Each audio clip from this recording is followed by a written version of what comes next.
On Friday, May 15, 2026, the Mid-Continent Railway ran trains as part of the Chicago Northwestern Historical Society's meeting. Starting from the depot in North Freedom, Wisconsin, passengers enjoyed rides on two separate road trains. 146 Media arrived at the scene early that afternoon, documenting the occasion. Sit back and enjoy the sights and sounds of this wonderful museum railroad as you spend an afternoon along the Mid-Continent. We begin our visit just after lunch along the main line at Summit. It's 80 degrees this afternoon, and the gusty winds offer little relief. MCRY's upgrades are evident along the line. This 90-pound rail replaced the old 60-pound rail as part of a $3 million project. Still, the railroad retains its historic charm. This route was built by the Chicago Northwestern to access iron mines in the area, and just as the CNW did, the MCRY still operates as east and west in their timetable. The Baraboo Hills offer a photogenic backdrop to this railroad that calls Sauk County home. Rural farmland is also noted across the area, offering panoramic views of the hills stretching along the horizon. Just after 1 p.m., the sound of wheel flange alerts us to an approaching train.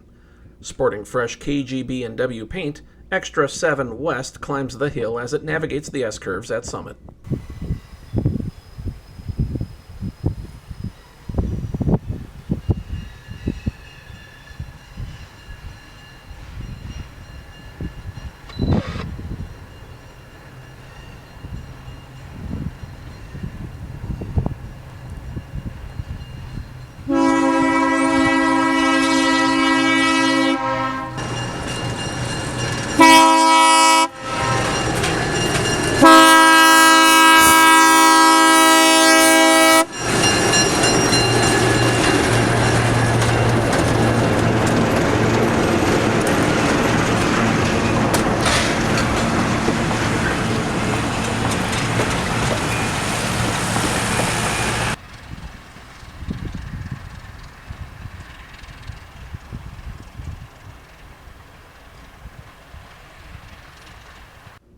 This train will be stopping and offboarding passengers for a photo run-by at LaRue. A little over 20 minutes later, Extra 1256 West rumbles up the hill as it leaves North Freedom behind.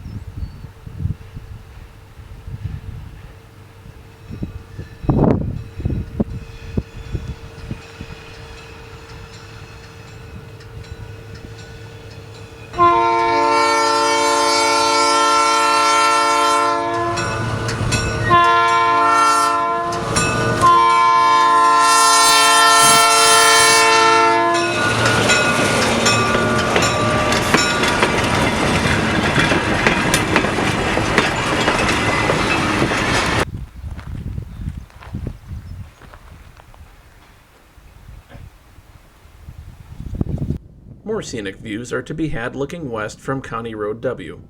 This location offers a rock formation known as the Devil's Chair, a local landmark. The 7 comes back eastbound at track speed, having met the 1256 at Quartzsite Lake.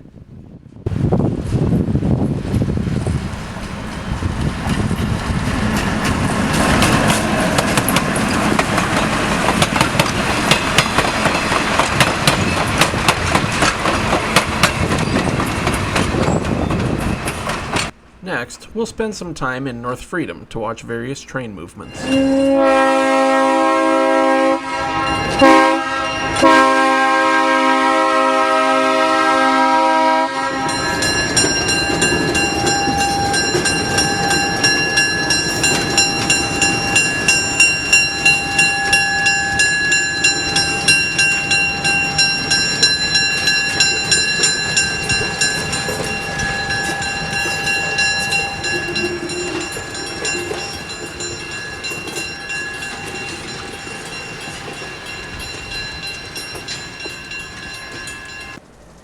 The crew of the 7 will be cutting off, running around, and shoving their train eastbound to clear the platform here in North Freedom.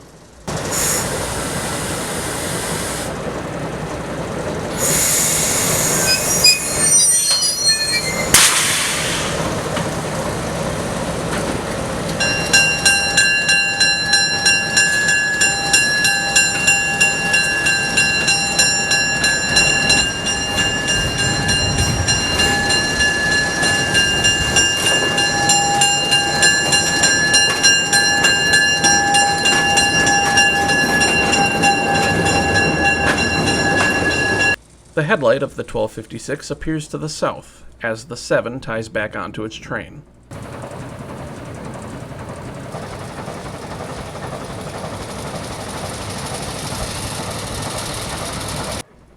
Complying with the rules, both trains are waving white flags, since they are extras. The big train order blades on the platform are still operable and fully in service, controlled from inside the depot. Sooty smoke rises from the engine house, indicating that CNW 1385 has been fired up. Part of the Baraboo River's 120-mile flow runs through North Freedom. Having completed their move, the 7 heads across the bridge and back toward the engine house.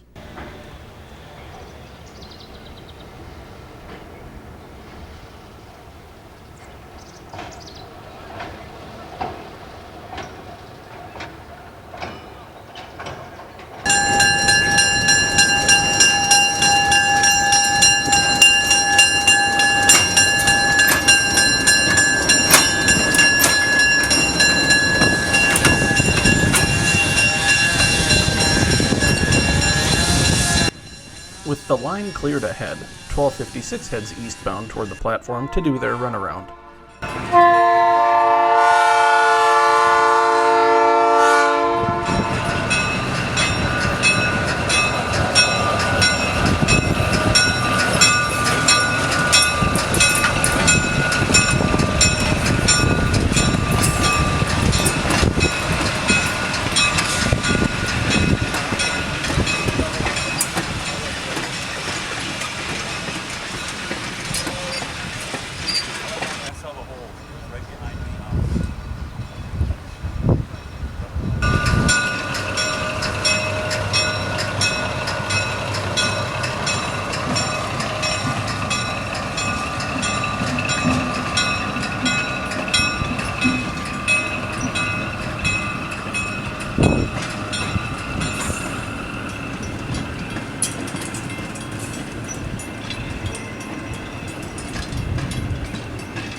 The 7 navigates trackage around the engine house, positioning to couple up with the 1385 for a photo session at the depot.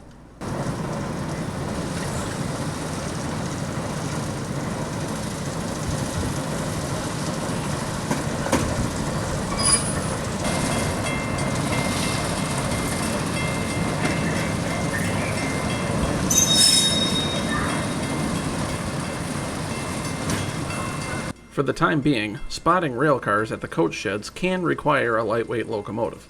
Center cab number 4 is up to the task as it muscles 5 coaches westbound across Diamond Hill Road.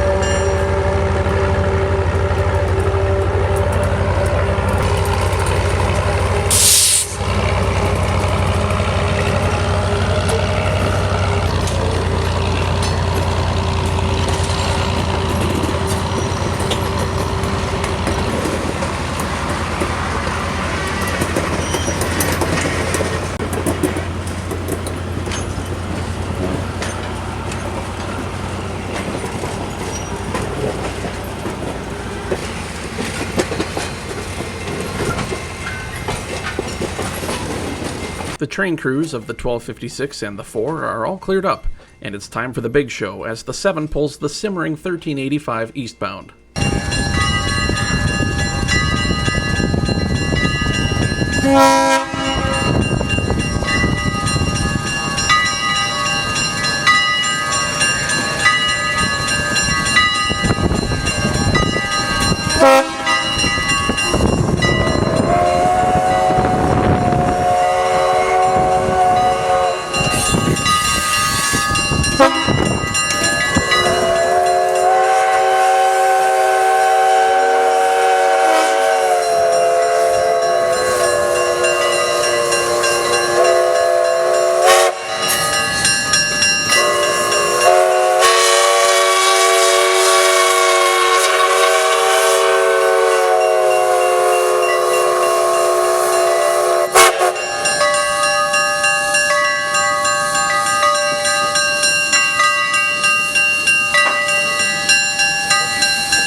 The 1385 is a work in progress, with crews visiting the shop regularly to work on the locomotive.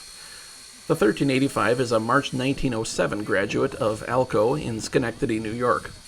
According to the museum's website, 325 of these locomotives were produced for the Chicago and Northwestern. It was rescued by members of the Mid-Continent in 1961, beginning train operations 2 years later. It's also pulled several excursions on other railroads and is listed on both Wisconsin and national registers of historic places.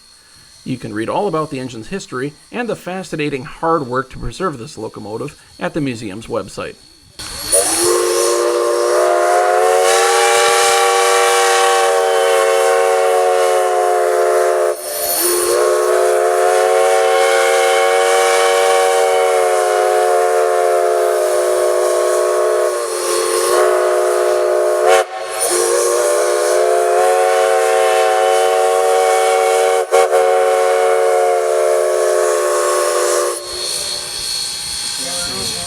It's 4:30, and there's plenty of time for a couple group photos before the 1385 and the 7 head for the engine house.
The sun heads for the horizon as we call it a wrap on this video. Thank you for watching, and have a wonderful day.